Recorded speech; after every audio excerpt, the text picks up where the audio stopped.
Hi BookTube! My name is Sarah and welcome to the Bookish Knitter. Today I'm coming to you with another installment in my next 5 book series. So basically, I know most people make TBRs every month. Oh, in the month of May I'm going to read these books or what have you, for specific read-alongs or what have you. But I like the idea of just picking 5 books and then being like, these are the next 5 books that I am going to read. Hopefully. I mean, this is subject to change. I may decide not to read some of these books. But I am super excited and excited about all these books. Now, the one thing I wanted to say is that I seem to be in my audiobook phase right now. I ebb and flow through this. A couple years ago, I was huge into audio. It's pretty much the only way I consumed books. And then I kind of fell off that wagon and got back into a lot of e-reading and physical reading. Now I'm kind of back. I still am e-reading because I just did a review of my amazing color e-reader and I use it every single day.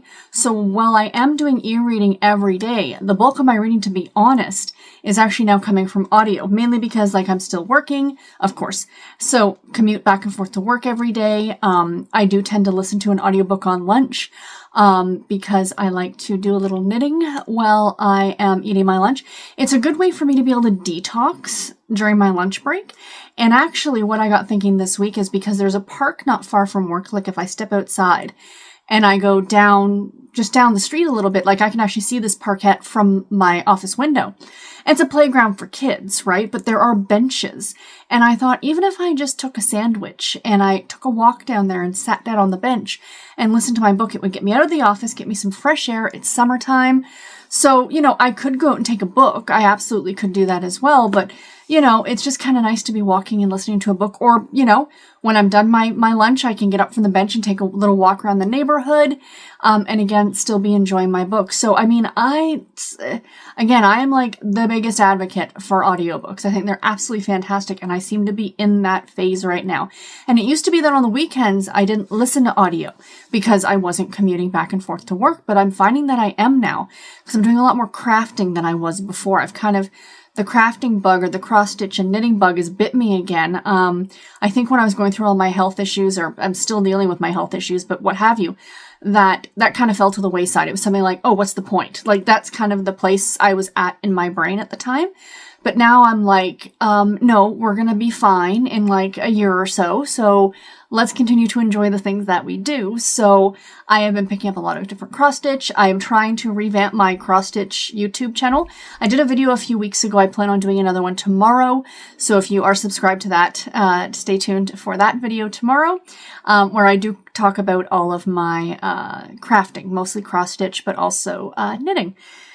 So anyway, I'm in an audiobook phase is what I'm trying to say. So of these 5 books, one of them is going to be an ebook and the other 4 are actually audiobooks. And so that's my game plan. So let's have a look and see exactly what it is that I'm going to be reading. You will have seen one of the books in the thumbnail.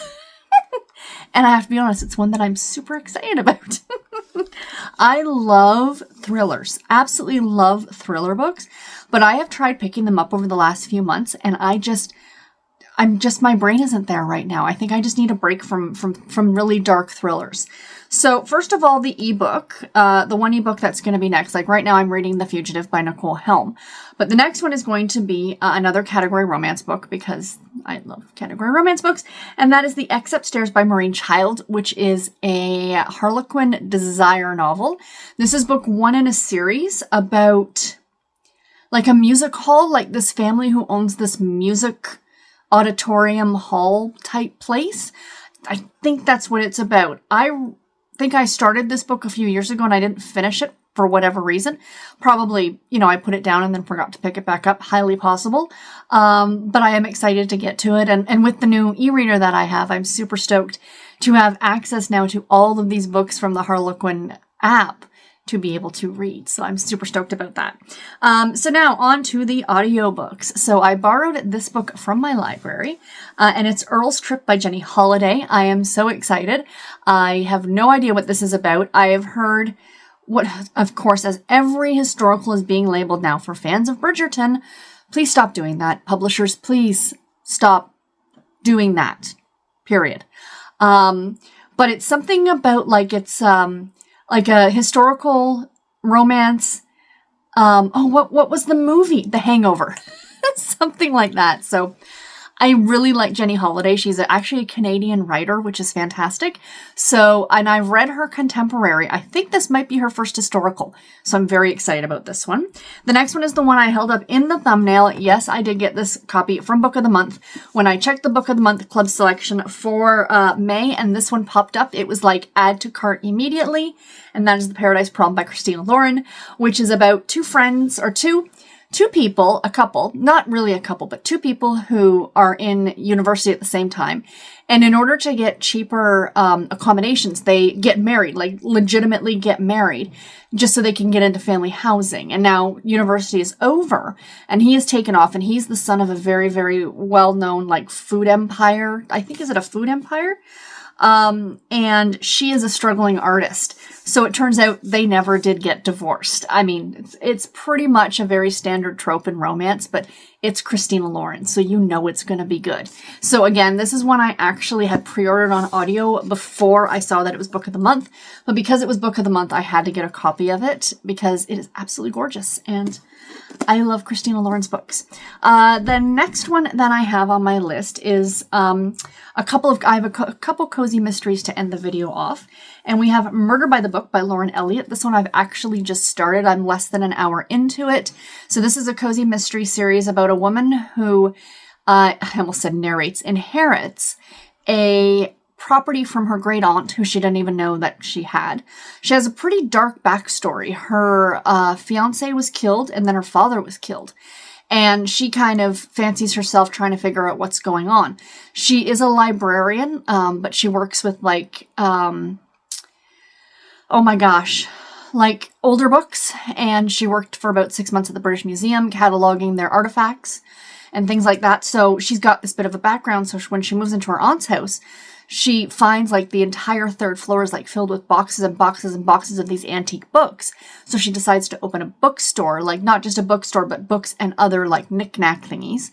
And then it turns out that I guess she's having some problems. Like, so far, like I said, I'm less than an hour into it, and her shop's been broken into twice, and her house has been broken into. So this poor girl has a lot kind of going on.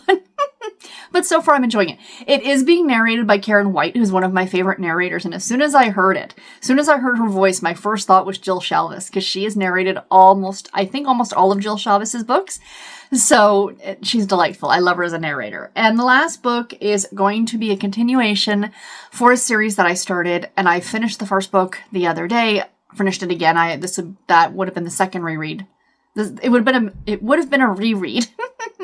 But the second book, I was reading what it was about, and I'm like, I recall this one too, and I think it was a fact that I had started it, but again, it was a book that I had put down. But that is No Parm No Fowl by Linda Riley, which is the second book in the Grilled Cheese mystery series, which I absolutely adore.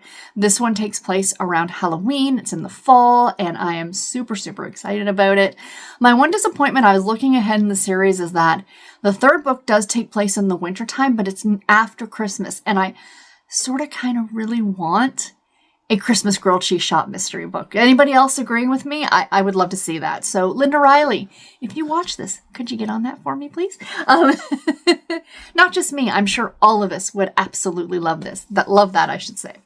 Anyway, guys, that is all that I have for today's video. I do hope that you enjoyed it. Let me know in the comments below if you've read any of these books and what you thought about them. And until my next video, everybody, take care and happy reading. Thank you all so much for watching. Bye, guys.